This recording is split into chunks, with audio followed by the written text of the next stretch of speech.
नमस्कार दोस्तों, यूपीएलटी ग्रेड शिक्षक भर्ती फिजिकल एजुकेशन की इस सीरीज में आप सभी का स्वागत है। रिवीजन मैराथन की इस सीरीज की ये दूसरी क्लास है। पहली क्लास को आप सभी का बहुत अच्छा रिस्पांस मिला। उम्मीद है इस क्लास को भी उससे ज़्यादा अच्छा रिस्पांस मिलेगा। और अगर अभी तक आपने हमारी वो पुरानी क्लास नहीं देखी है तो उसकी लिंक आपको ऊपर आई बटन में और नीचे डिस्क्रिप्शन में मिल जाएगी, जहां क्लिक करके आप हमारी सभी क्लासेस देख सकते हैं। ये सभी क्लासेस आपको एलटी ग्रेड शिक्षक भर्ती की एक प्लेलिस्ट में मिलेंगी, जिसमें अभी तक सिर्फ एक क्लास अपलोड हुई है और ये उसी कड़ी की दूसरी क्लास है। इस क्लास में भी हम पिछली क्लास की भांति 100 एमसीक्यूज क्वेश्चन करेंगे। ये एमसीक्यूज क्वेश्चन आपके आने वाले एग्जाम के लिए बहुत इंपॉर्टेंट होंगे, इसीलिए क्लास को अंत तक जरूर देखिए। हम चाहते हैं कि जब तक आपका एग्जाम हो हम हर एक टॉपिक का आपको रिवीजन करा दें। तो स्वागत है आपका आपके अपने channel physical education study hub में। अगर आप हमारे चैनल पर नए हैं तो हमारे चैनल को सब्सक्राइब करें और बेल आइकन क्लिक करना ना भूलें। इसके अलावा आप हमारे साथ हमारी social media handles Instagram, Twitter और फेसबुक के माध्यम से भी हमसे जुड़ सकते हैं। वहीं टेलीग्राम चैनल की लिंक आपको नीचे डिस्क्रिप्शन में मिल जाएगी, जहां ज्वाइन करके आप हमसे अपने डाउट्स पूछ सकते हैं। चलिए दोस्तों, आज की क्लास आगे से कंटिन्यू करते हैं। तो क्वेश्चन नंबर 101, निम्न में से कौन सा ऊर्जा प्रवाहित करने का स्थानीय प्रभाव नहीं है? Which of the following is not a local effect of transfer of energy? तो इसके ऑप्शन है मसल टोन का बढ़ना, मसल स्पाज्म में कमी, सॉफ्ट टिश्यू के लचीलेपन में वृद्धि, सेल मेटाबॉलिज्म दर में वृद्धि। तो इनमें से ऊर्जा प्रवाहित करने का स्थानीय प्रभाव नहीं है, यानी नहीं है, आपको ध्यान रखना है। तो इसका सही आंसर जिन लोगों को भी पता है वो कमेंट बॉक्स में कमेंट कर सकते हैं। बाकी आप हमेशा की तरह कॉपी और पेन लेकर बैठिए और इन क्वेश्चंस को वन लाइनर की तरह नोट कर सकते हैं। इसका सही आंसर है ऑप्शन ए, मसल टोन का बढ़ना, इंक्रीज मसल टोन। निम्न में से मसल टोन का बढ़ना ऊर्जा प्रवाह का स्थानीय प्रभाव नहीं है। सामान्यतः शरीर में मांसपेशियां कुछ तनाव स्थिति में रहती हैं, जिसे हम मांसपेशी स्फूर्ति या मसल टोन कहते हैं। मसल टोन का अक्रियशील मांसपेशीय विस्तार के दौरान मांसपेशी स्फूर्ति प्रतिरोध की एक मात्रा पर निर्भर करता है। तो इसीलिए इसका ऑप्शन ए सही होगा। नेक्स्ट, टेनिस एल्बो क्या है? What is tennis elbow? तो इसके ऑप्शन है मांसपेशी इंजरी, अति उपयोग से उत्पन्न इंजरी, मोच आना या हड्डियों की इंजरी। तो टेनिस एल्बो ये क्या है? तो जैसा कि आपको ऑप्शन से तो पता ही हो गया, ये एक तरीके की इंजरी है। तो ये कौन सी इंजरी है? तो इसका सही आंसर है ऑप्शन बी, अति उपयोग से उत्पन्न injury. Injury caused by over use. Tennis elbow आपकी कोहनी के जोड़ और कलाई को सीधा करने हेतु प्रयोग की जाने वाली मांसपेशियों के अत्यधिक उपयोग के कारण होता है। देखिए, जो कोहनी की और कलाई की मांसपेशियां होती हैं, जो हमारे हाथ को सीधा करने में यूज होती है, उन मसल्स के ज़्यादा यूज करने से यानी ओवर यूज से ये इंजरी होती है, और ये इंजरी एल्बो यानी कोहनी में होती है।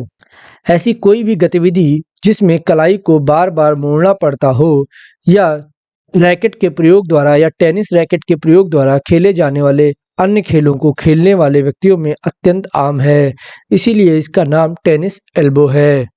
नेक्स्ट, कौन सा खेल है जो आमतौर पर घुटनों की चबनी यानी पटेला हड्डी की चोट से संबंध है? Which sport is generally associated with knee patella bone injury? तो इसके option boxing, football, tennis, B और सी दोनों। तो इनमें से वो कौन सा खेल है जिसमें चबनी हड्डी यानी पटेला हड्डी की चोट आम है? तो इसका सही आंसर है ऑप्शन डी, बी और सी दोनों। फुटबॉल और टेनिस, इन दोनों ही खिलाड़ियों में पटेला, जो कि नी की एक हड्डी होती है, इसकी चोट आम है। नेक्स्ट, हृदय की दीवार का मध्य कोटस कौन सा है? What is the middle coat of the heart wall? तो इसके ऑप्शन पेरिकार्डियम, एंडोकार्डियम, एपिकार्डियम या मायोकार्डियम। मैंने आपको पिछले वीडियो में हृदय की लेयर्स बताई हैं। हार्ट में जो मसल की लेयर्स होती हैं यानी हार्ट की जो लेयर्स होती है उनके क्या नाम है? तो इसमें पूछा है मिडिल लेयर यानी मध्य कोट कौन सा होता है? तो इसका सही आंसर है ऑप्शन डी, मायोकार्डियम। हृदय की दीवार का मध्य कोट या मिडिल कोट जो होता है वो मायोकार्डियम का होता है। हृदय का जो भार होता है वो लगभग 300 ग्राम का होता है। नेक्स्ट, व्यायाम के दौरान मांसपेशी में या तंत्रिका कोशिका में विद्युतीय क्रिया उत्पन्न हो जाती है जो कहलाती है। During exercises an electrical action is generated in a muscle और nerve cell which is called. तो इसके ऑप्शन है रेस्टिंग मेम्ब्रेन पोटेंशियल, आवेग, एक्शन पोटेंशियल या इसेंट्रिक ध्यान। तो व्यायाम के दौरान मांसपेशियों में या तंत्रिका कोशिका में जो विद्युतीय ऊर्जा उत्पन्न होती है उसको हम क्या कहते हैं? तो इसका सही आंसर है ऑप्शन सी, एक्शन पोटेंशियल। जब हम एक्सरसाइज करते हैं तो मांसपेशियों में या तंत्रिका कोशिका में जो विद्युतीय क्रिया उत्पन्न होती है उसको हम कहते हैं action potential. Next, Achilles tendonitis के प्रभाव को कम करने से क्या मजबूत होता है? What strengthens the body to reduce the effect of Achilles tendonitis? तो इसके ऑप्शन है पैर की आर्च लंबी होती है, टखने का जोड़ मजबूत होता है, पिटली की मांसपेशियां मजबूत होती हैं, क्वाड्रिसेप्स मांसपेशियां मजबूत होती हैं। तो एंजिलिस टेंडोनाइटिस का जो प्रभाव होता है ये एक तरीके की इंजरी होती है, इसको अगर हम कम करते हैं तो इससे क्या इफेक्ट पड़ता है, कौन सी जगह मजबूती प्रदान होती है शरीर में?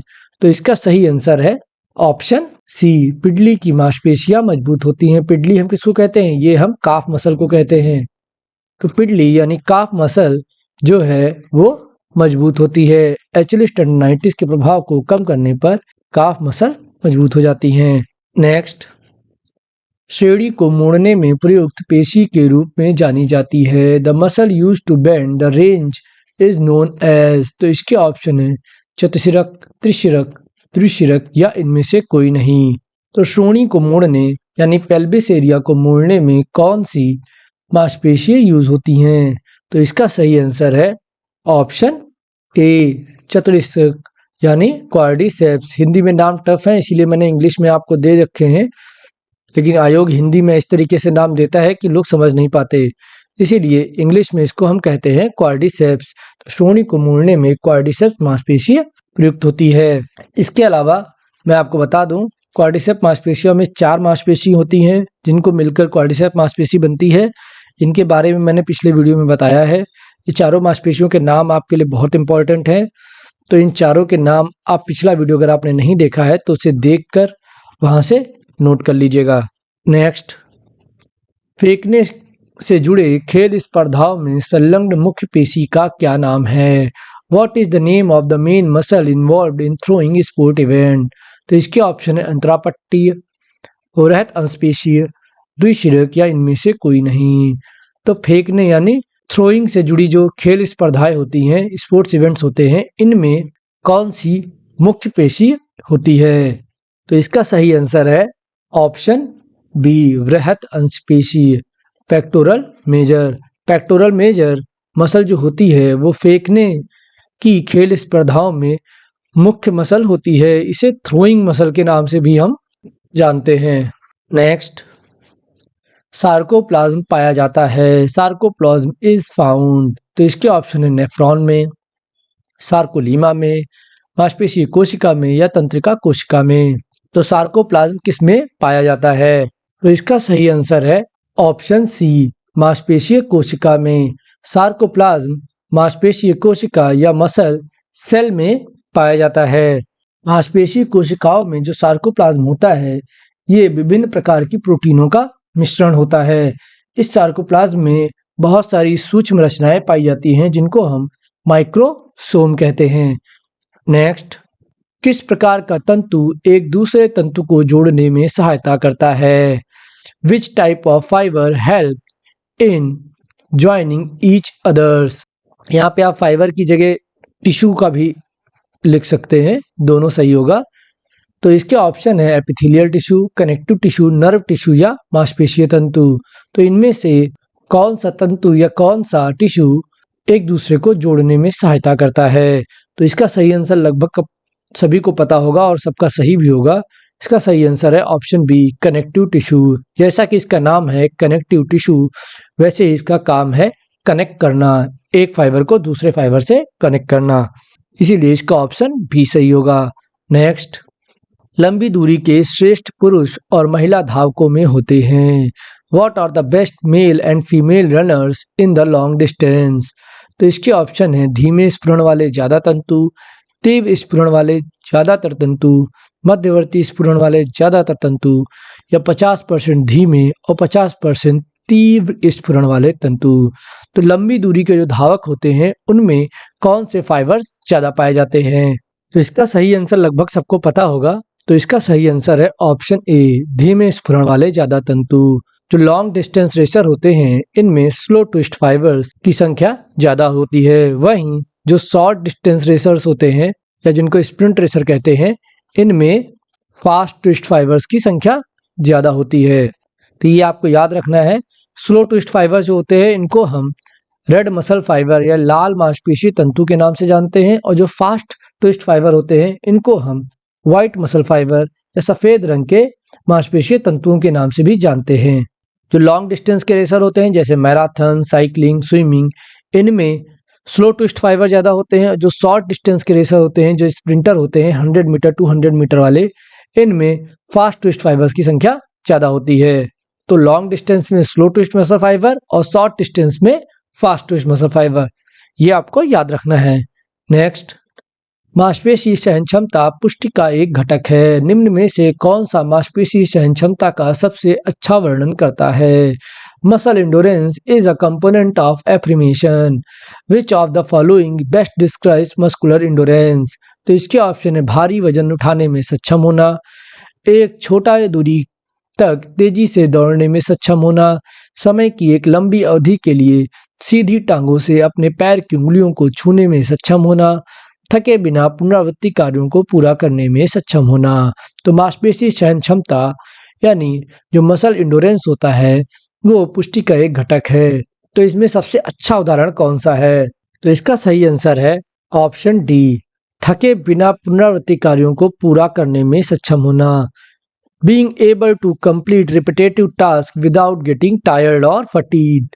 तो बिना थके अपने डेली कार्यों को बार बार करना जो होता है वो मसल इंडोरेंस कहलाता है। यानी पुनरावृत्ति, बिना थके कार्यों की पुनरावृत्ति करने की जो क्षमता होती है वो होती है मांसपेशी सहन क्षमता, muscular endurance.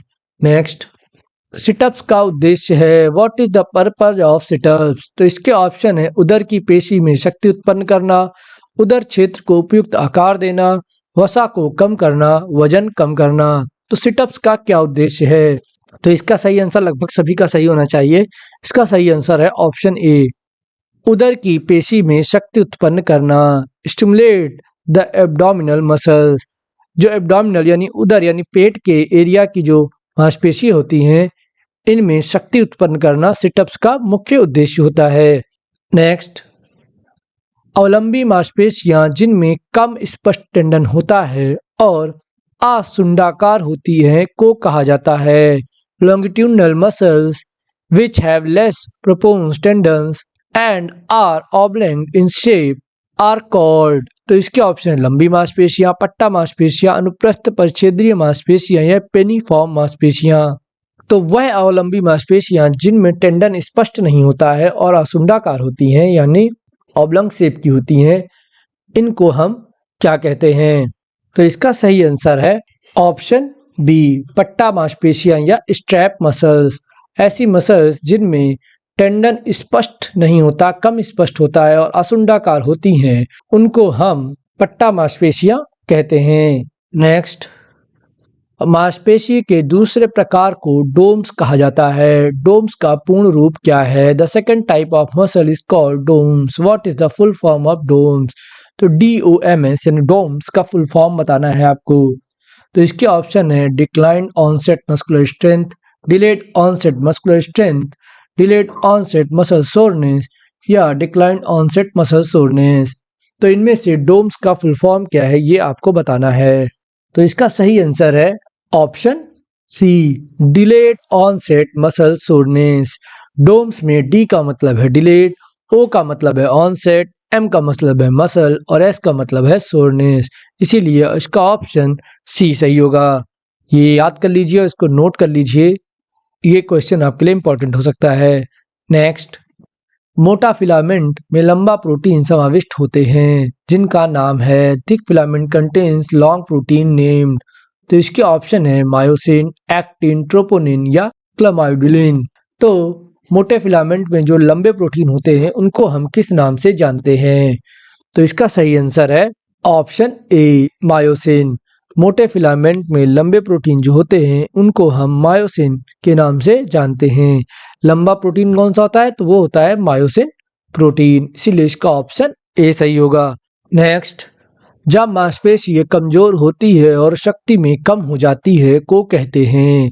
What is when the muscle is weak, short and reduced in strength? तो इसके ऑप्शन है TDM, एंट्रोपी, प्लायोमेट्रिक्स या हाइपरट्रॉपी। तो जब मांसपेशी कमजोर हो जाती है और शक्ति भी कम हो जाती है तो उसको हम क्या कहते हैं?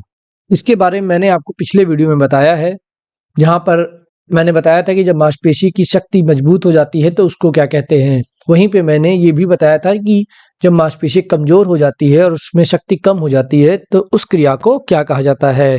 तो अगर आपने पिछला वीडियो अच्छे से देखा होगा तो इसका आंसर आपका सही होगा। इसका सही आंसर है ऑप्शन बी एंट्रोफी। जब मांसपेशियां कमजोर हो जाती हैं और उनमें शक्ति कम हो जाती है तो वो एंट्रोफी कहलाता है। नेक्स्ट, तनावपूर्ण मांसपेशियों की वजह क्या है? What causes strength muscle? तो इसके ऑप्शन है खाने के बाद अचानक व्यायाम, अक्सर व्यायाम करना, अचानक ओवर स्ट्रेचिंग, व्यायाम के दौरान पर्याप्त पानी नहीं पीना। तो तनावपूर्ण यानी स्ट्रेन्ड मसल का कारण क्या है? तो इसका सही आंसर है ऑप्शन सी अचानक ओवर स्ट्रेचिंग। जब भी हम अचानक ओवर स्ट्रेच कर देते हैं तो हमारी मसल्स में तनाव आ जाता है। तो तनावपूर्ण मांसपेशियों का मुख्य कारण है अचानक की गई ओवर स्ट्रेचिंग। मांसपेशियों में अचानक खिंचाव या स्ट्रेचिंग इसका मुख्य कारण होती है। नेक्स्ट, जब नियमित व्यायाम में मांसपेशियों में वृद्धि होती है, when does regular exercises increases muscle mass? तो इसके ऑप्शन है हाइपरट्रॉफी, एंट्रोफी, ओवरलोड या स्वास्थ्य। तो जब हम नियमित व्यायाम करते हैं और मांसपेशियों में वृद्धि होती है तो ये क्या कहलाता है? तो इसका सही आंसर है ऑप्शन ए हाइपरट्रॉफी। जब हम नियमित व्यायाम करते हैं और मांसपेशियों में वृद्धि होती है यानी मांसपेशियों की शक्ति में भी वृद्धि होती है तो ये हाइपरट्रॉफी कहलाता है। जब हम नियमित व्यायाम करते हैं तो मांसपेशियों में वृद्धि होती है उसे हम हाइपोट्रॉफी कहते हैं। इसमें शक्ति भी ज़्यादा होती है तथा लचीलापन कम होता है तथा ऊर्जा का संचार भी तेज होता है। नेक्स्ट, शरीर में मुख्यतः वसा जमा होती है, fat is mainly stored in the body. तो इसके ऑप्शन है ग्लाइकोजन की तरह, आमाशय में, ट्राइग्लिसराइड फ्री फैटी एसिड और एडिपोज टिश्यू की तरह, मांसपेशियों और यकृत में। तो शरीर मुख्यतः कहाँ पर जमा होता है या किस रूप में जमा होता है? तो इसका सही आंसर है option C triglyceride free fatty acid और एडिपोज टिश्यू के फॉर्म में फैट मुख्यतः शरीर में जमा होता है। वसा में कार्बन, ऑक्सीजन और हाइड्रोजन नामक तत्व पाए जाते हैं। आपको पता होना चाहिए जो वसा यानी जो फैट होता है उसमें हाइड्रोजन, कार्बन और ऑक्सीजन जैसे तत्व पाए जाते हैं, जिनमें अगर हम कार्बन की बात करें तो कार्बन होता है 76%, वहीं ऑक्सीजन की बात करें तो ऑक्सीजन होता है 12% और हाइड्रोजन होता है 12%। शरीर में मुख्यतः एडिपोज टिश्यूज त्वचा के नीचे स्थित होता है और मनुष्य में पेनिकुल मैंडियोसिस वसीय ऊतक होते हैं। मनुष्य के शरीर के विभिन्न भागों जैसे उदर के निचले हिस्से, नितंब, जांघ, कांख, इनमें विभिन्न मोटाई कुछ सीमा तक पुरुष व महिला दोनों में ही आकृति में अंतर आ जाता है। तो कहाँ कहाँ जमा होता है? पेट का निचला हिस्सा, कूल्हा जिसको हम कहते हैं, और नितंब यानी जो हमारे बट्स होते हैं, इनमें मेनली फैट एडिपोज टिश्यू के रूप में हमारी त्वचा के नीचे जमा होता है। नेक्स्ट, मांसपेशी की प्रकारात्मक कुशलता इस पर निर्भर करती है। Does the functional efficiency of a muscle depends on? तो इसके ऑप्शन है परिधि, रेशों का गुण, पेशी संकोच, तंत्रिका प्रेरणा।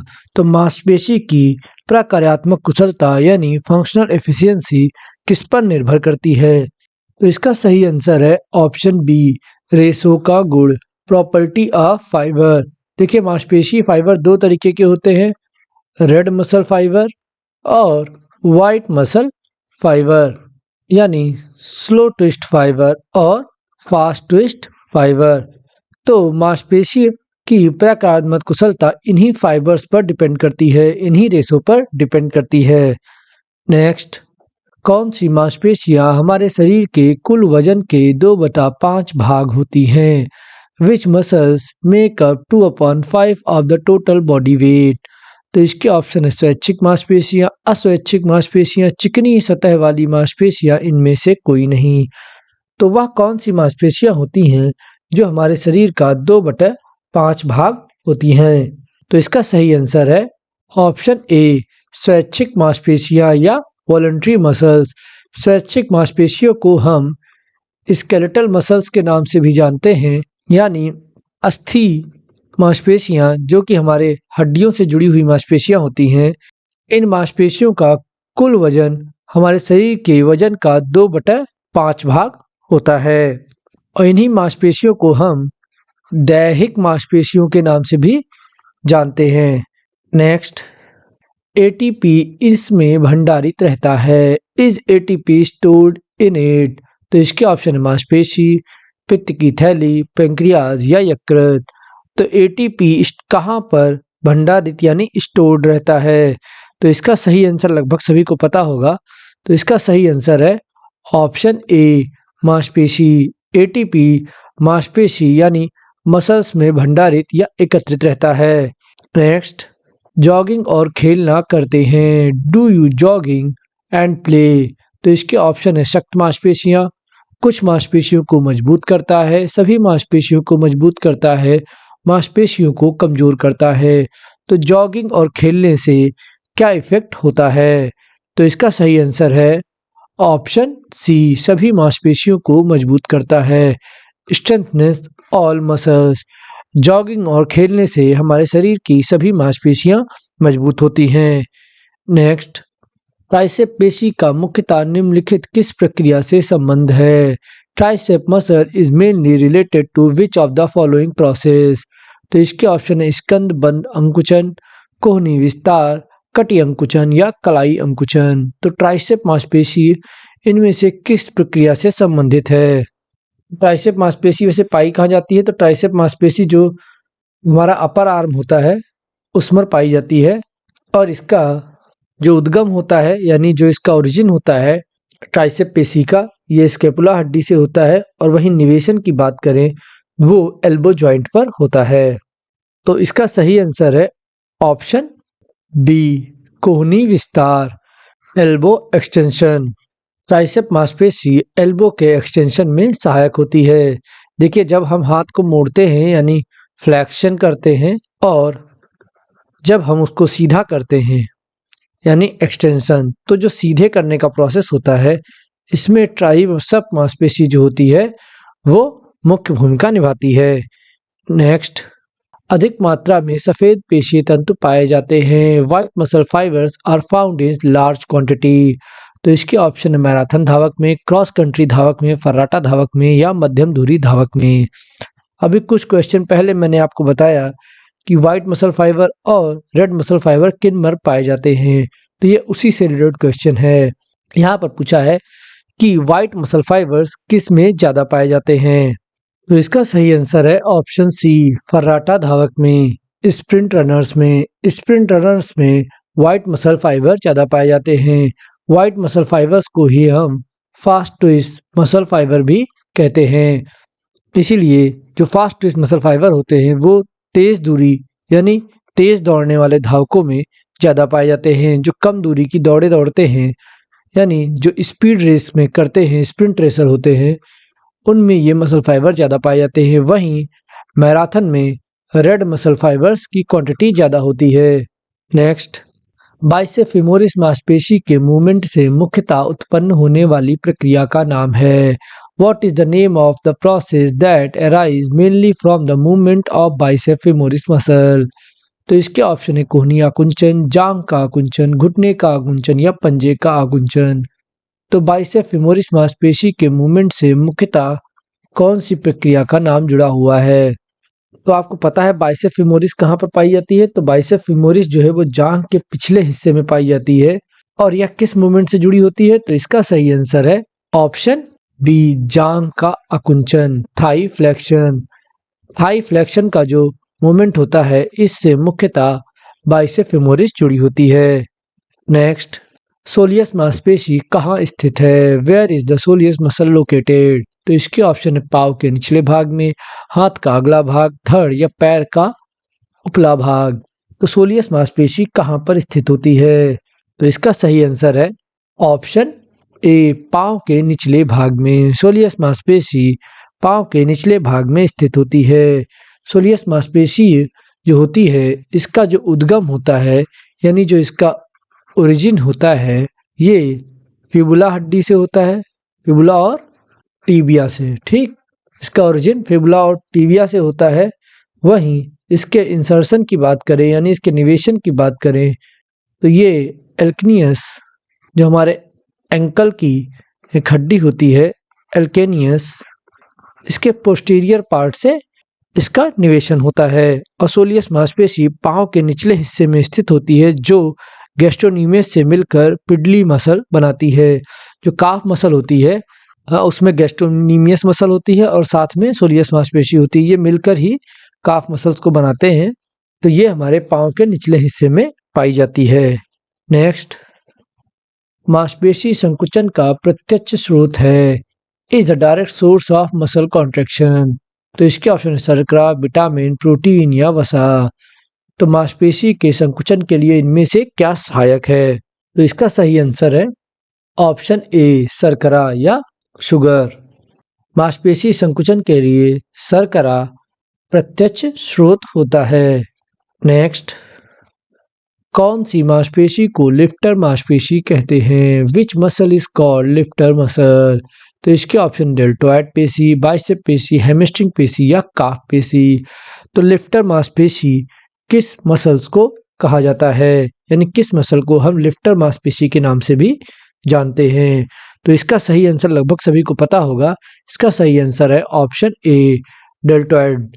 डेल्टोइड मसल को हम लिफ्टर मांसपेशी के नाम से भी जानते हैं। जैसे हमने पिछले कुछ क्वेश्चन पहले टेलर मसल को जाना था जो हम सार्टोरियस को कहते हैं, ऐसे ही हमने लिफ्टर मसल यहाँ पे जाना। वहीं थ्रोइंग मसल हम जानते हैं, थ्रोइंग मसल किसको कहते हैं? तो थ्रोइंग मसल हम कहते हैं पेक्टोरियल मेजर को। तो ये नाम आपको याद रखने हैं। इस तरीके के क्वेश्चन पूछे जा सकते हैं कि डेल्टोइड मांसपेशी को किस नाम से जानते हैं या लिफ्टर मांसपेशी को हम किस मांसपेशी के नाम से जानते हैं। ये वाइस वर्सा दोनों तरीके का क्वेश्चन बन सकता है, तो ये आप नोट डाउन जरूर कर लीजिएगा। नेक्स्ट, प्रत्यक्ष रूप से एनाबॉलिक स्टेरॉयड से प्रभावित है। Directly affected by anabolic steroid. तो इसके ऑप्शन है हृदय निकास, मांसपेशी, मस्तिष्क, फेफड़े। तो एनाबॉलिक स्टेरॉयड से प्रत्यक्ष रूप से क्या प्रभावित होता है? तो इसका सही आंसर है ऑप्शन बी, मांसपेशी। एनाबॉलिक स्टेरॉयड से प्रत्यक्ष रूप से मसल या मांसपेशियां प्रभावित होती हैं। नेक्स्ट, काफ मांसपेशी को अन्य किस नाम से जानते हैं? By what other name is calf muscle known? अभी कुछ क्वेश्चन पहले मैंने आपको काफ मसल के बारे में बताया। इसके अलावा मैंने पिछले वीडियो में भी शायद काफ मसल से रिलेटेड कुछ क्वेश्चंस कराए हैं। तो इसके ऑप्शन है बाइसेप्स, ट्राइसेप्स, डेल्टोइड या गैस्ट्रोनीमियस। तो किसको हम काफ मसल कहते हैं? तो इसका सही आंसर लगभग सभी को सही होना चाहिए, ऑप्शन डी, गैस्ट्रोनीमियस। गैस्ट्रोनीमियस को हम काफ मांसपेशी के नाम से भी जानते हैं। नेक्स्ट, मांसपेशियां जो इच्छा या दिमाग से संचालित होती हैं, muscle that are controlled by will और माइंड। तो इसके ऑप्शन ऐच्छिक मांसपेशियां, अनैच्छिक मांसपेशियां, हृदय की मांसपेशियां, उपरोक्त में से कोई नहीं। तो कौन सी मांसपेशियां इच्छा या दिमाग से संचालित होती हैं? तो मैंने आपको पहले भी बताया है कि मांसपेशियां 3 प्रकार की होती हैं, ऐच्छिक, अनैच्छिक और हृदय मांसपेशियां। जिसमें जो ऐच्छिक मांसपेशियां होती हैं वो हमारे दिमाग या इच्छा से संचालित होती हैं, इसीलिए इसका ऑप्शन ए सही होगा। वहीं अनैच्छिक मांसपेशियों की बात करें तो ये हमारी इच्छा अनुसार नहीं संचालित होती हैं, ये अपनी इच्छा अनुसार चलती हैं। वहीं कार्डिक मसल्स की बात करें तो ये 24 आवर्स 365 दिन यानी जब तक हमारी ज़िंदगी है तब तक ये मसल हमेशा काम करती रहती हैं non stop. Next, rectus abdominis मांसपेशियां घूमती हैं। Does the rectus abdominis muscle rotate? तो इसके ऑप्शन है नेति, धोती, न्योली या वस्ती। तो रेक्टस एब्डोमिनस मांसपेशियां इनमें से किस क्रिया में घूमती हैं? ये कुछ क्रियाएं हैं जो षटकर्म भी कहलाते हैं, नौली, धोती, वस्ती और नेति। तो इनमें से कौन सी क्रिया करने पर रेक्टस एब्डोमिनस मसलियां घूमती हैं? तो इसका सही आंसर है ऑप्शन सी, नौली। नौली क्रिया या नौली षटकर्म करने पर रेक्टस एब्डोमिनस मांसपेशियां घूमती हैं। नेक्स्ट, मांसपेशियों के उस प्रकार को बताएं जो शरीर के गति करते समय सिकुड़ती है। What is the type of muscle that contract when the body moves? तो इसके ऑप्शन है न्यूट्रलाइजर्स, एंटागोनिस्ट, स्टेबलाइजर्स या एगोनिस्ट।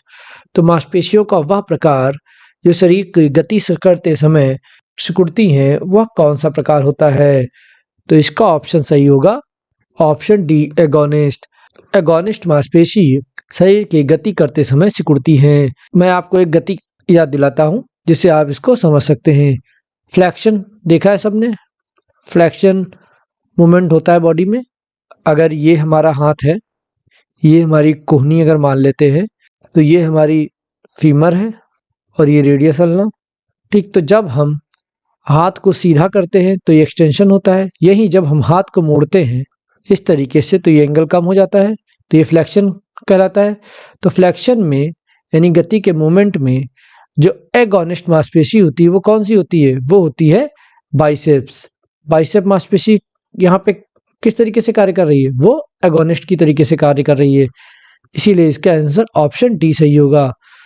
जब हम कोई क्रिया करते हैं तो जो मांसपेशी संकुचित होती है वो एगोनिस्ट होती है, और जो संकुचित नहीं होती है यानी जिसका एक्सटेंशन होता है वो एंटागोनिस्ट होती है। एंटागोनिस्ट यहाँ पे कौन सी होगी? तो एंटागोनिस्ट यहाँ पे होगी ट्राइसेप्स। वहीं जब हम एक्सटेंशन की क्रिया करेंगे तो जस्ट उल्टा हो जाएगा। जब हम एक्सटेंशन की क्रिया करेंगे तो ट्राइसेप जो होगी वो एगोनिस्ट हो जाएगी और बाइसेप्स एंटागोनिस्ट हो जाएगी। तो इसीलिए जब हम कोई भी मोशन करते हैं तो उसमें जो मांसपेशी सिकुड़ती है उसे एगोनिस्ट कहते हैं, और जो एंटागोनिस्ट होती है वो कौन सी होती है? तो जिसका विस्तार होता है। तो इसलिए यहाँ पर क्योंकि संकुचन पूछा है, सिकुड़ने का बात किया गया है, इसीलिए इसका आंसर ऑप्शन डी सही होगा, एगोनिस्ट। नेक्स्ट, बड़ी मांसपेशी है, बिग मसल इज। तो इसके ऑप्शन है सार्टोरियस, हैमस्ट्रिंग, ग्लूटियस मैक्सिमस या लेटिमस डोर्सी। तो इनमें से बड़ी मांसपेशी कौन सी है? तो इसका सही आंसर है option C, gluteus maximus. Gluteus maximus एक बड़ी मांसपेशी होती है। ग्लूटियस मैक्सिमस के ओरिजिन की बात करें तो इसका ओरिजिन होता है जो वो इलियम पार्श्विक भाग से होता है, इलियम के पिछले हिस्से से। और इसके इंसर्शन की बात करें तो इसका इंसर्शन होता है फीमर में। इसीलिए ये एक बड़ी मांसपेशी होती है। ये हमारे बट में पाई जाती है। नेक्स्ट, पेट की मांसपेशी के विकास के लिए उपयुक्त व्यायाम है। Is it a suitable exercise for the development of abdomen muscles? तो इसके ऑप्शन है बैठकर आगे झुकना और पंजे छूना, ठोड़ी को ऊपर उठाकर छड़ को छूना, घुटने मोड़कर सिटअप्स लगाना या औपचारिक कसरतें। तो इनमें से कौन सी एक्सरसाइज जो है वो हमारे एब्डोमेन मसल के लिए सबसे अच्छी रहेगी? तो इसका सही आंसर है ऑप्शन सी, घुटने मोड़कर सिटअप्स लगाना। कुछ क्वेश्चन पहले ही हमने जाना कि सिटअप्स का इफेक्ट कहाँ पर होता है। तो सिटअप्स जो होती है वो हमारे एब्डोमेन एरिया की मांसपेशियों को मजबूत करने के लिए सबसे अच्छी एक्सरसाइज होती है। इसीलिए क्योंकि यहाँ एब्डोमेन के लिए बात की गई है तो एब्डोमेन के लिए सबसे अच्छी एक्सरसाइज होगी सिटअप्स। इसीलिए इसका ऑप्शन सी सही होगा। नेक्स्ट, मांसपेशियां मानव शरीर को प्रदान करती हैं। Muscles provide the human body. तो इसके ऑप्शन है थकान, प्रोटीन, आकृति या उपरोक्त सभी। तो मांसपेशियां मानव शरीर को क्या प्रदान करती हैं? तो इसका सही आंसर है ऑप्शन सी, आकृति। मांसपेशियां मानव शरीर को आकृति यानी फिगर प्रोवाइड करती हैं। अगर विस्तार में बात करें तो मांसपेशियां हमारे शरीर को आकृति प्रदान करती हैं। इसके अलावा वो हमारी गतिविधियों के लिए हमें शक्ति प्रदान करती हैं। और बात करें तो ये अस्थियों के साथ जुड़कर हमारे सूक्ष्म अंगों को सुरक्षा भी प्रदान करती हैं। नेक्स्ट, शरीर में टूटे फूटे मांसपेशियों को ठीक करने के लिए निम्न में से क्या आवश्यक है? Which of the following is necessary to repair broken muscles in the body? तो इसके ऑप्शन है विटामिन, प्रोटीन, कार्बोहाइड्रेट या खनिज। तो शरीर में टूटी फूटी मांसपेशियों को ठीक करने के लिए किसकी सबसे ज्यादा आवश्यकता होती है? तो इसका सही आंसर है ऑप्शन बी, प्रोटीन। प्रोटीन हमारे शरीर में टूटी फूटी मांसपेशियों को ठीक करने के लिए सबसे ज्यादा आवश्यक होता है।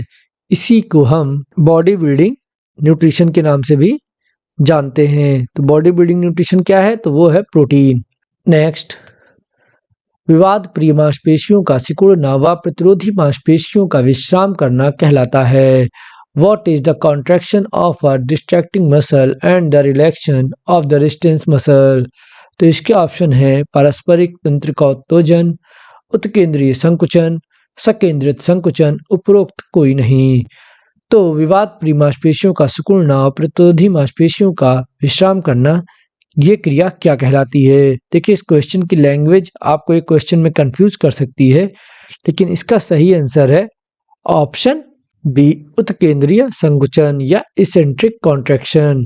जब इसेंट्रिक कॉन्ट्रैक्शन होता है तो जो मांसपेशियां होती हैं वो सिकुड़ती हैं।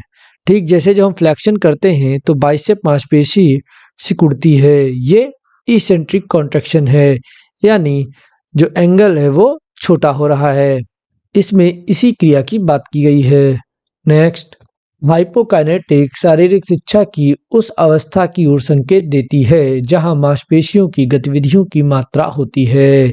Hypokinetic refers to the state of physical learning where there is a amount of muscle movement। तो इसके ऑप्शन है प्राप्त, अप्राप्त, अपेक्षा से ज्यादा, उपरोक्त में से कोई नहीं। तो हाइपोकाइनेटिक शारीरिक शिक्षा की वह अवस्था है जो संकेत करती है, किस ओर संकेत करती है?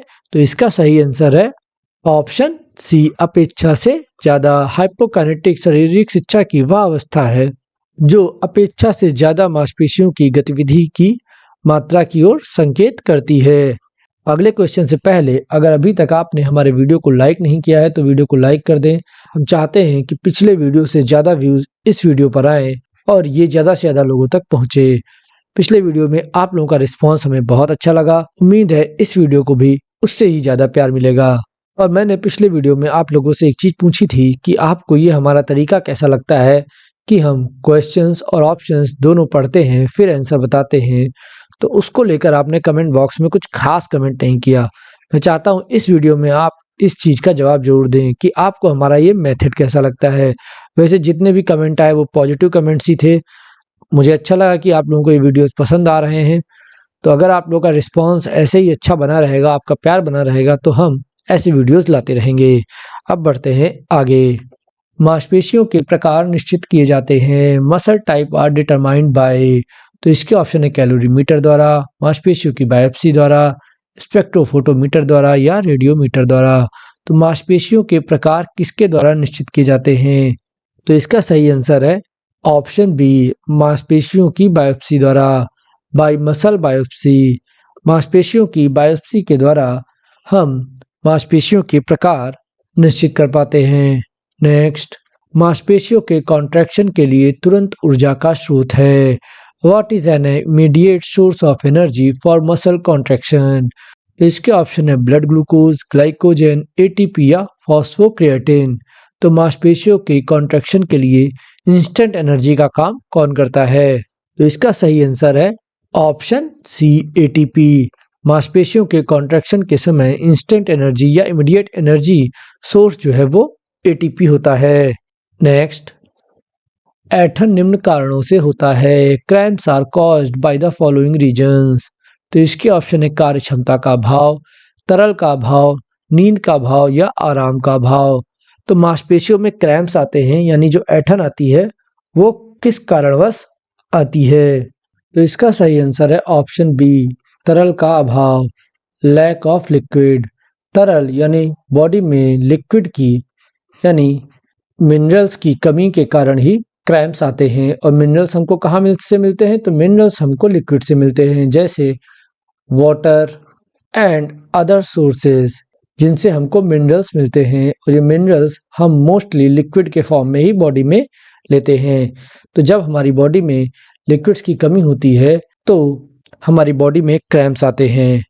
नेक्स्ट, पारस्परिक तंत्रिका भरण को कहा जाता है। व्हाट इज इंटरप्रोपोर्शनल नेबुलेजिया कॉल्ड? तो इसके ऑप्शन है एगोनिस्ट मांसपेशियों का संकुचन और एंटागोनिस्ट मांसपेशियों आराम करती हैं। दोनों एगोनिस्ट और एंटागोनिस्ट मांसपेशियां आराम करती हैं।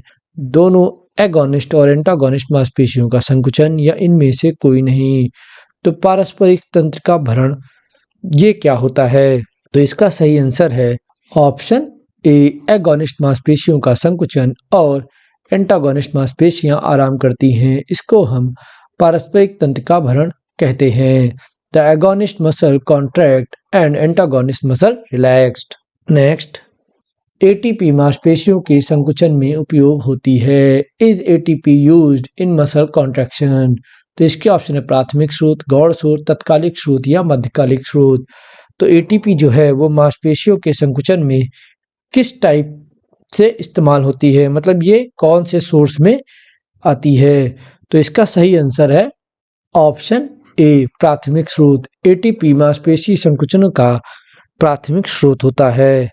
नेक्स्ट, मांसपेशी व्यायामों के दौरान सिरात्मक वापसी बढ़ती है। Does veins withdraws increase during muscle exercise? तो इसके ऑप्शन है मांसपेशियों के समुद्दीपन एवं श्वसन में बढ़ोतरी, मायोकार्डियम का संकुचन, अनुकंपी रिसाव में बढ़ोतरी, हृदय दर एवं ताल में बदलाव। तो व्यायाम के दौरान मांसपेशी सिरात्मक वापसी किधर की ओर बढ़ती है? तो इसका सही आंसर है ऑप्शन ए, मांसपेशियों के समुद्दीपन एवं श्वसन में बढ़ोतरी, increase muscle mass and respiration. तो जब हम व्यायाम करते हैं तो मांसपेशियों के मसल मास में और रेस्पिरेशन में वृद्धि होती है। नेक्स्ट, मांसपेशी संकुचन का स्लाइडिंग फिलामेंट सिद्धांत किसके द्वारा दिया गया? Who give the sliding filament theory of muscle contraction? तो इसके ऑप्शन है पाइथागोरस, डार्विन, न्यूटन या हक्सले। यह आंसर लगभग सभी का सही होना चाहिए। अगर ये आंसर आपको गलत हो रहा है तो मतलब आपकी तैयारी सही नहीं चल रही है। तो यह आंसर 100% सभी बच्चों का सही होना चाहिए। क्यों? क्योंकि अगर आपने मसल कॉन्ट्रैक्शन पढ़ना शुरू किया है तो सबसे पहले आप स्लाइडिंग फिलामेंट थ्योरी पढ़ते हैं और उसमें सबसे पहले उनका नाम पढ़ते हैं जिन्होंने इसे दिया था। तो इसका सही आंसर है ऑप्शन डी, हक्सले। मांसपेशी कॉन्ट्रैक्शन की जो स्लाइडिंग फिलामेंट थ्योरी है इसको हक्सले ने दिया था। तो इसका आंसर होगा ऑप्शन डी।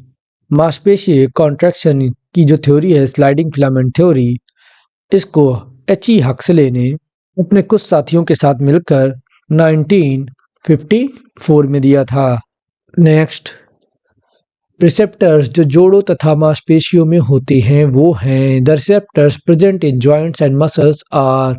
तो इसके ऑप्शन हैं extero receptors, intero receptors, proprio receptors या डिस्टेंस रिसेप्टर्स। तो वह कौन से रिसेप्टर्स होते हैं जो जॉइंट्स और मसल्स के बीच पाए जाते हैं? तो इसका सही आंसर है option B, inter receptors. Inter receptors मांसपेशियों तथा जोड़ों के बीच पाए जाने वाले संवेदी रिसेप्टर्स होते हैं। नेक्स्ट, मांसपेशी संकुचन में शामिल प्रोटीन है। What protein involved in muscle contraction? तो इसके ऑप्शन हैं एक्टिन, मायोसिन। एक्टिन और मायोसिन दोनों, इनमें से कोई नहीं। तो वह कौन सी प्रोटीन है, यानी विच protein involve in muscle contraction? तो उस प्रोटीन का नाम बताना है जो मांसपेशी संकुचन में होती है। तो इसका सही आंसर है ऑप्शन सी, एक्टिन और मायोसिन। एक्टिन और मायोसिन जो हैं ये मांसपेशी यानी मसल फाइबर की प्रोटीन्स हैं और ये दोनों ही मसल कॉन्ट्रैक्शन में इन्वॉल्व यानी शामिल होती हैं। नेक्स्ट, लैक्टिक एसिड देन है। What is lactic acid?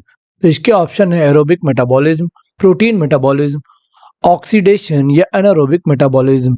तो लैक्टिक एसिड बॉडी में किसकी देन है, मतलब किस क्रिया के द्वारा बॉडी में लैक्टिक एसिड बनता है?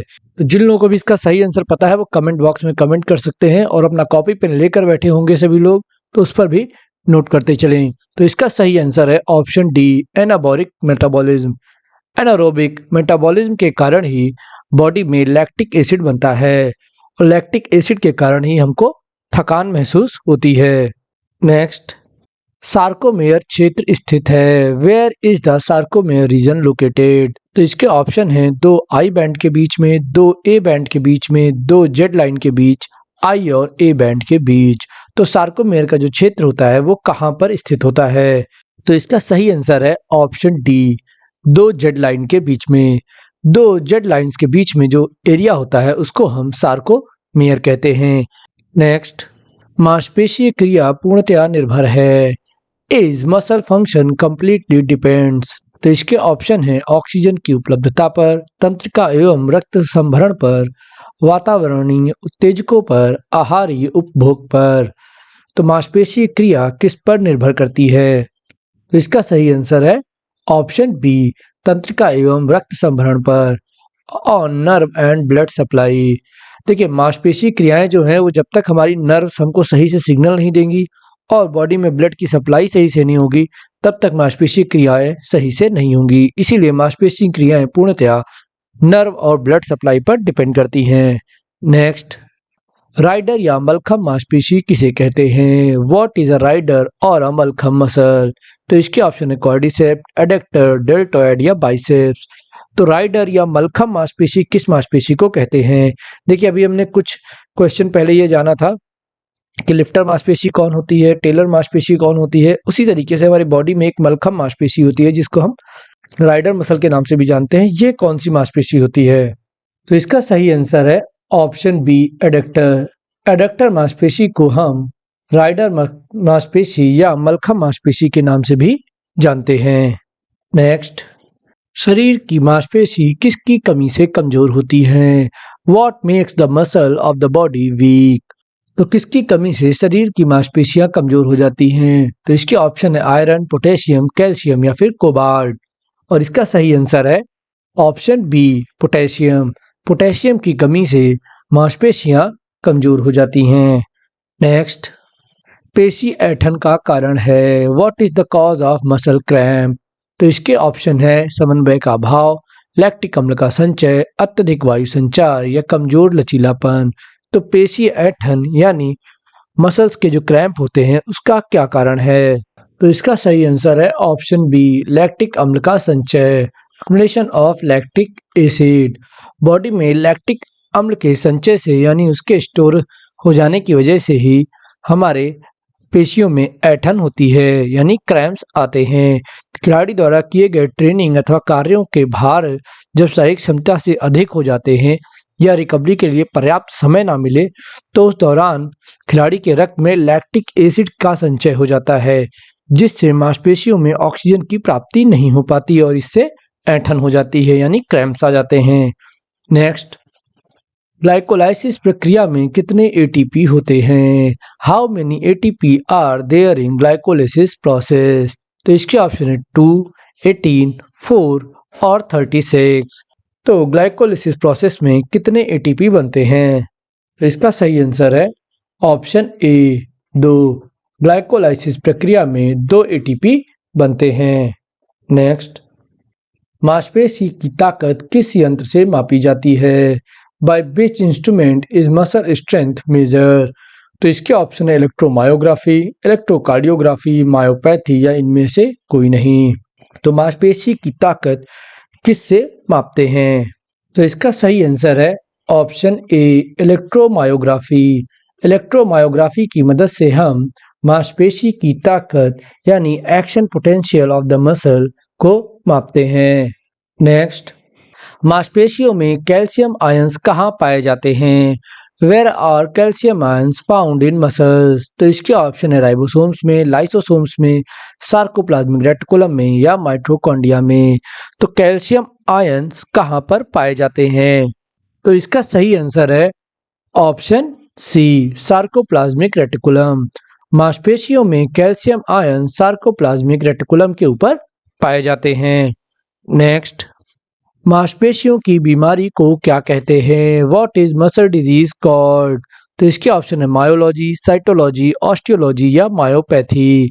तो मांसपेशी की बीमारी को हम क्या कहते हैं? तो इसका सही आंसर लगभग सभी को पता होगा। इसका सही आंसर है ऑप्शन डी, मायोपैथी। मांसपेशी बीमारी को हम मायोपैथी के नाम से जानते हैं। अब मायोलॉजी हम मसल्स स्टडी को कहते हैं, साइटोलॉजी हम सेल की स्टडी को कहते हैं। ये मैं आपको पहले भी बता चुका हूँ। नेक्स्ट, कौन सी हड्डी पैर का हिस्सा नहीं है? Which bone is not part of the leg? तो इसके ऑप्शन है प्रगडंगिका, टिबिया, फिबुला या फीमर। तो इनमें से कौन सी हड्डी हमारे पैर में नहीं पाई जाती?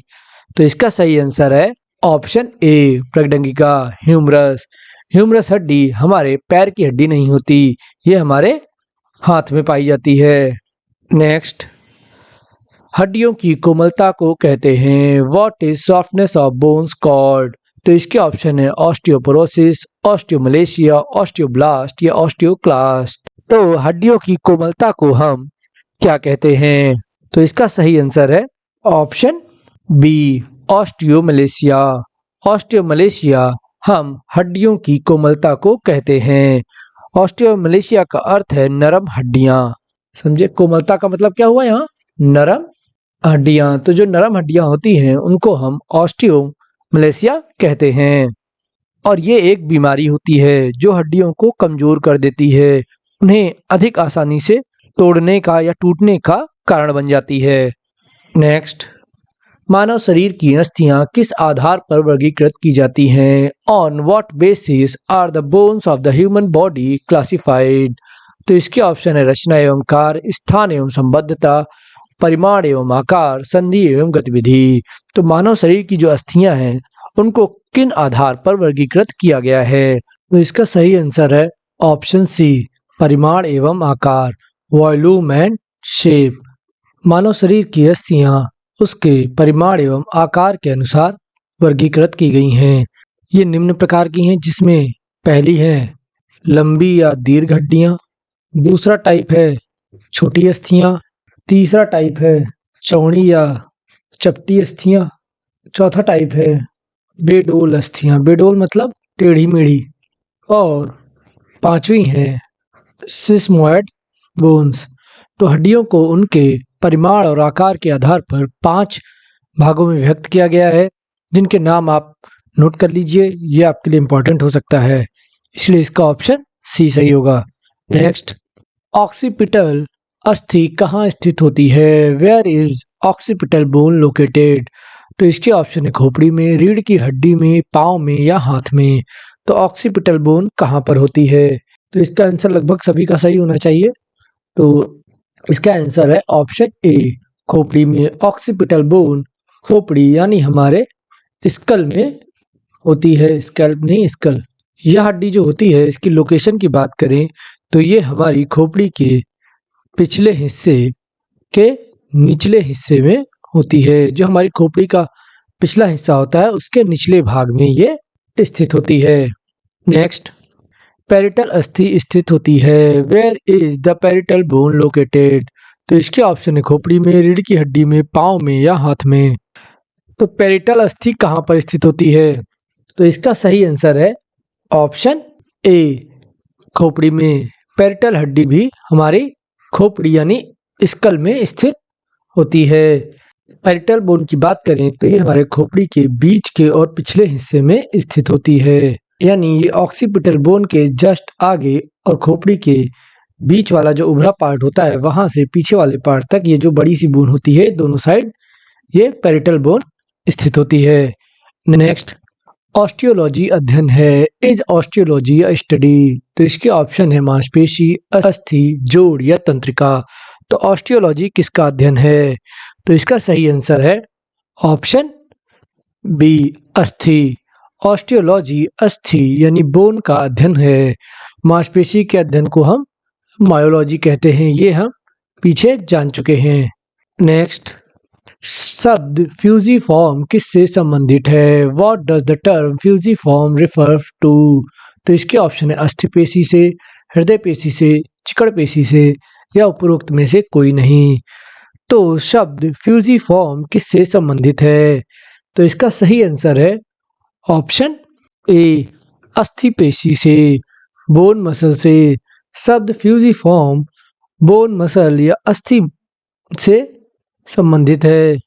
नेक्स्ट, स्कैपुला अस्थि स्थित है। Where is the scapula bone located? तो इसके ऑप्शन है टांग में, कूल्हे में, ऊपरी पश्च में या भुजा में। तो स्कैपुला हड्डी कहाँ पर स्थित होती है?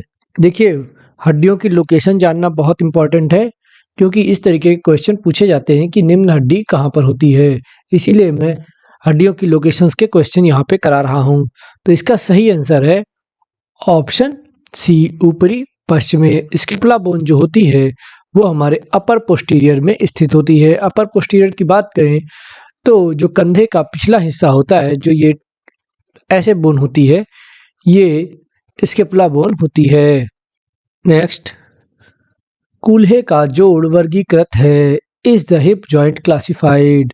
तो इसके ऑप्शन है मुख्य संधि, कब्जा संधि, काठी संधि या कंदुक खलिका संधि। तो कूल्हे के जोड़ में कौन सी संधि पाई जाती है?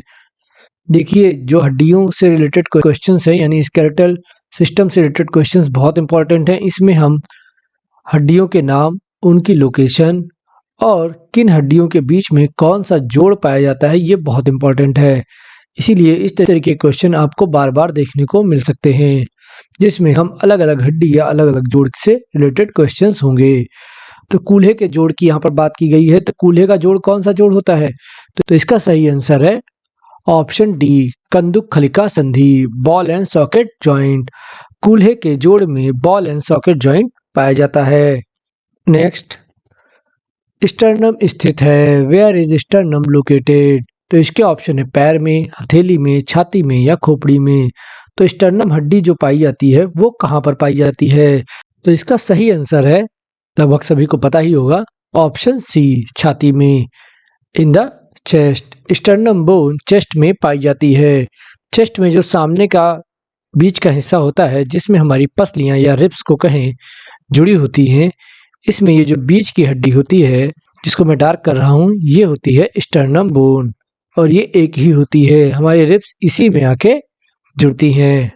नेक्स्ट, निम्नलिखित में से कब्जा संधि का उदाहरण है। Which of the following is an example of hinge joint? तो इसके ऑप्शन है कंधा, घुटना, टखना या उपरोक्त में से कोई नहीं। तो इनमें से कहाँ पर कब्जा संधि यानी हिंज जॉइंट पाया जाता है? तो इसका सही आंसर है ऑप्शन बी, घुटना। घुटने में हिंज जॉइंट पाया जाता है। इसके अलावा एक और जगह पर हिंज जॉइंट पाया जाता है, तो वो कौन सी जगह है? तो वो है हमारी कोहनी, जिसको हम इंग्लिश में कहें तो एल्बो कहते हैं। एल्बो का जॉइंट भी हमारा हिंज जॉइंट ही होता है। तो ये दोनों चीजें आप याद कर लीजिए और नोट कर लीजिए।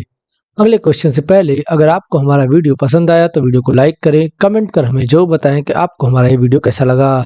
इसके अलावा अगर आप हमें सपोर्ट करना चाहते हैं तो आपको नीचे ऑप्शंस में थैंक्स का बटन भी दिख रहा होगा, जिस पर क्लिक करके आप हमें सपोर्ट भी कर सकते हैं। इससे भी हमारी बहुत मदद हो जाएगी। तो अब बढ़ते हैं आगे। शोल्डर गिडल में हड्डियां होती हैं। What are the bones of the shoulder girdle? तो शोल्डर गिडल में कौन सी हड्डियां होती हैं? तो इसके ऑप्शन है चेहरे की, पसलियां, सिफनाइड बोन या क्लेविकल तथा स्कैपुला। तो शोल्डर गिडल यानी जो शोल्डर का जॉइंट होता है, उसमें कौन सी हड्डी होती हैं? तो इसका सही आंसर है ऑप्शन डी, क्लेविकल तथा स्कैपुला। क्लेविकल तथा स्कैपुला बोन्स जो हैं, ये हमारे शोल्डर गिडल में पाई जाती हैं। नेक्स्ट, इथमॉइड हड्डी संबंधित है। Is ethmoid bone related? तो इसके ऑप्शन है माथे से, कानों से, जबड़े से या नाक से। तो इथमॉइड हड्डी ये किससे संबंधित है, यानी ये कहाँ पर पाई जाती है? तो इसका सही आंसर है ऑप्शन डी, नाक से। इथमॉइड हड्डी हमारे नोज या कहें तो नाक में पाई जाती है। नेक्स्ट, दो पार्श्विक हड्डियों के बीच के जोड़ को कहा जाता है। The joint between two parietal bones is called. तो इसके ऑप्शन है parietal suture, lambdoid suture, sagittal suture या कोरोनल सूचर। तो दो पार्श्विक हड्डियों के बीच को जोड़ को हम क्या कहते हैं? तो इसका सही आंसर है ऑप्शन सी, सेजिटल सूचर।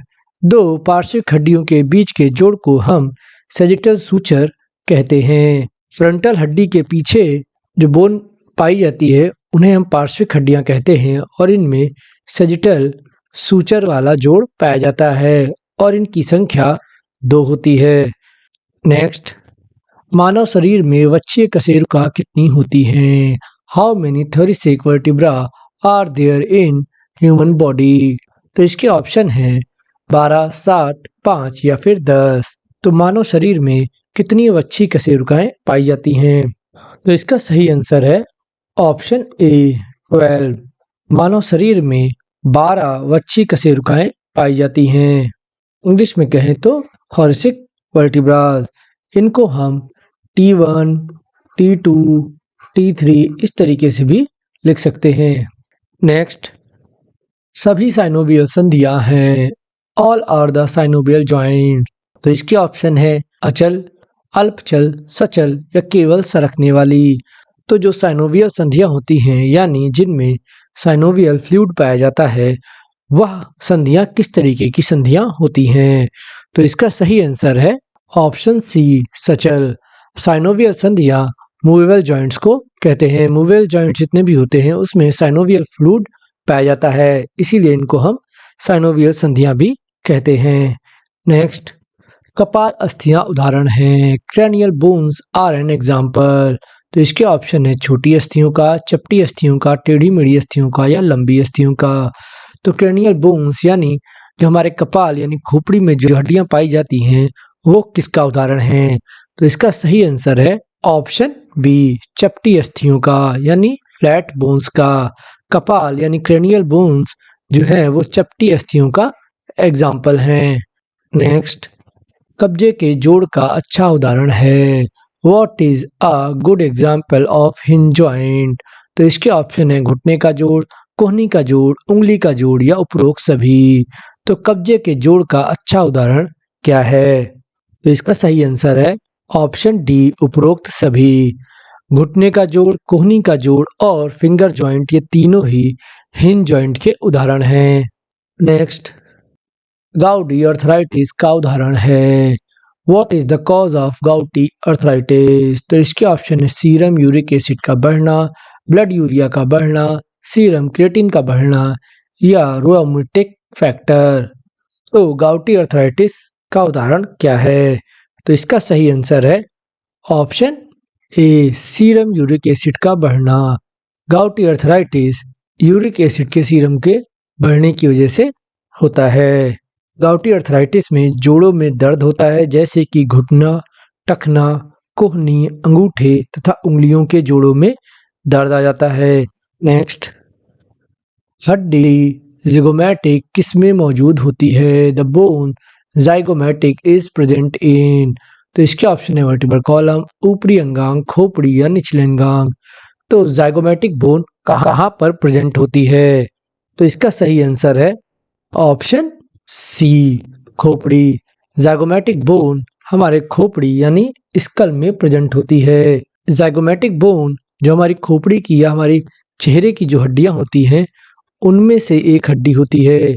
इसी को हम चिक बोन यानी गाल की हड्डी, जो गाल में हमारी हड्डी होती है वही ज़ाइगोमैटिक बोन होती है। इसको हम चिक बोन के नाम से भी जानते हैं। नेक्स्ट, रीढ़ की हड्डी में पार्श्व विचलन को के माध्यम से मापा जाता है। Lateral deviation of the spine is measured through. तो इसके ऑप्शन है वर्टिब्रोग्राफ, स्कोलियोमीटर, इंफ्रास्केल्यू या गोनियो स्पाइन। तो रीढ़ की हड्डी में पार्श्व विचलन को किससे मापते हैं? तो इसका सही आंसर है ऑप्शन बी स्केलियोमीटर। स्केलियोमीटर से हम स्पाइन के लेटरल डेविएशन को मापते हैं। एक कोरोनल प्लेन में स्क्लेरोसिस के मूल्यांकन में CA, apical vertebral lateral deviation और कोरोनल बैलेंस का अक्सर इस्तेमाल किया जाता है। नेक्स्ट, उरोस्थी भाग है। Sternum is part of. तो इसके ऑप्शन है वक्ष कशेरुक, श्रोणि मेखला, अंश कशेरुक या इनमें से कोई नहीं। तो उरोस्थी यानी स्टर्नम किसका पार्ट है? अभी कुछ क्वेश्चन पहले मैंने आपको स्टर्नम की लोकेशन बताई थी। तो इसका सही आंसर हो जाएगा ऑप्शन ए वक्ष कशेरुक, थोरैसिक वर्टिब्रा। उरोस्थी यानी स्टर्नम वक्ष कशेरुक का भाग होती है, यानी थोरेसिक रीजन होता है, वहां पर स्टर्नम पाई जाती है। नेक्स्ट, प्रथम कशेरुका को कहते हैं। What is called the first vertebra? तो इसके ऑप्शन है अक्ष, मेरुरज्जु, एटलस या पार्श्विका। तो जो पहली कशेरुका होती है यानी फर्स्ट वर्टिब्रा होती है, उसको हम किस नाम से जानते हैं? तो इसका सही आंसर है ऑप्शन सी, एटलस। पहली कशेरुका को हम एटलस के नाम से जानते हैं। ये हमारे सर्वाइकल की फर्स्ट बोन होती है, जिसको हम C1 भी लिखते हैं। C1 को हम एटलस कहते हैं। नेक्स्ट, ग्रीन स्टिक फ्रैक्चर किन में सबसे आम है? Green stick fracture are most common in which of the following? तो इसके ऑप्शन है बुजुर्ग महिला, युवतियों, बच्चों या वयस्क। तो ग्रीन स्टिक फ्रैक्चर किन में आम बात होती है? तो इसका सही आंसर है ऑप्शन सी, बच्चों में, चिल्ड्रंस में। ग्रीन स्टिक फ्रैक्चर चिल्ड्रंस यानी बच्चों में आम होता है। हड्डियों के नरम होने पर बच्चों में ग्रीन स्टिक फ्रैक्चर सबसे अधिक बार होता है। नेक्स्ट, इस प्रकार की मांसपेशी संकुचन में मांसपेशियों की लंबाई में कोई परिवर्तन नहीं होता और कोई जोड़ या अंग में गति नहीं होती है। Which type of muscle contraction involves no change in the length of muscle and no movement in any joint or limb? तो इसके ऑप्शन है बैलिस्टिक संकुचन, आइसोटोनिक संकुचन, आइसोकाइनेटिक संकुचन या आइसोमेट्रिक संकुचन। तो इनमें से किस मांसपेशी संकुचन में मांसपेशी की लंबाई में कोई परिवर्तन नहीं होता? तो इसका सही आंसर लगभग सभी का सही होगा। इसका सही आंसर है ऑप्शन डी, आइसोमेट्रिक संकुचन। देखिए, इसमें आइसो का मतलब होता है एक समान और मैट्रिक का मतलब है यहाँ लंबाई या मेजरमेंट से, यानी मांसपेशी के मेजरमेंट में कोई चेंज ना हो तो वो होगा आइसोमेट्रिक कॉन्ट्रैक्शन। वहीं अगर आइसोकाइनेटिक की बात करें तो आइसोकाइनेटिक और आइसोटोनिक, इन दोनों की बात करें तो आइसोकाइनेटिक में आइसो का मतलब हुआ एक समान और काइनेटिक का मतलब हुआ गति, यानी गति में समानता, एक समान गति। अगर कोई कॉन्ट्रैक्शन जिसमें गति की पुनरावृत्ति हो रही है समान गति से, तो वो एक समान गति या आइसोकाइनेटिक कॉन्ट्रैक्शन कहलाएगा।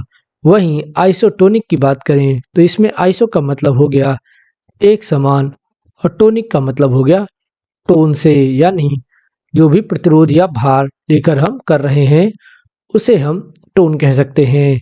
तो आइसोटोनिक में एक समान टोन, यानी अगर हम 2 kg के डंबल से कर्लिंग कर रहे हैं तो ये 2 kg टोन हो गया और कर्लिंग की क्रिया हो रही है, तो ये आइसोटोनिक कॉन्ट्रैक्शन होगा। ये तीनों आपके लिए इंपॉर्टेंट है। यहाँ पे मैंने शॉर्ट फॉर्म में समझा दिया है आपको, उम्मीद है समझ में आ गया होगा। इसको आप इसी तरीके से नोट कर लीजिएगा। आइसो का मतलब होता है एक समान, और जो बाकी 3 वर्ड्स हैं जैसे टोनिक का मतलब होता है टोन, यानी जो भी वेट है उससे मतलब रखा गया है, और काइनेटिक का मतलब होता है गति, और मेट्रिक का मतलब होता है मीटर यानी लंबाई या मेजरमेंट। नेक्स्ट, क्यूबॉइड अस्थि शरीर में कहाँ पाई जाती है?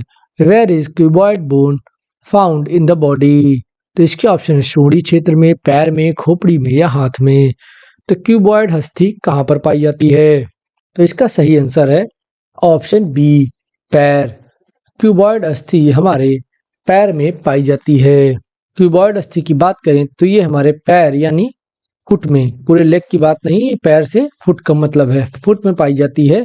इसमें जो हमारी टार्सल्स बोन होती हैं ये उनमें से ही एक बोन होती है। जो 7 टार्सल बोन्स होती हैं उनमें से एक बोन होती है क्यूबॉइड। नेक्स्ट, कील संधि संबंधित है। Pivot joint is related to? तो इसके ऑप्शन है तंतु संधि, उपास्थि, श्लेष संधि, उपरोक्त में से कोई नहीं। तो कील संधि यानी पिवेट जॉइंट किससे संबंधित है, यानी ये किस प्रकार का जॉइंट होता है? तो इसका सही आंसर है ऑप्शन सी, श्लेष्मक संधि, साइनोवियल जॉइंट।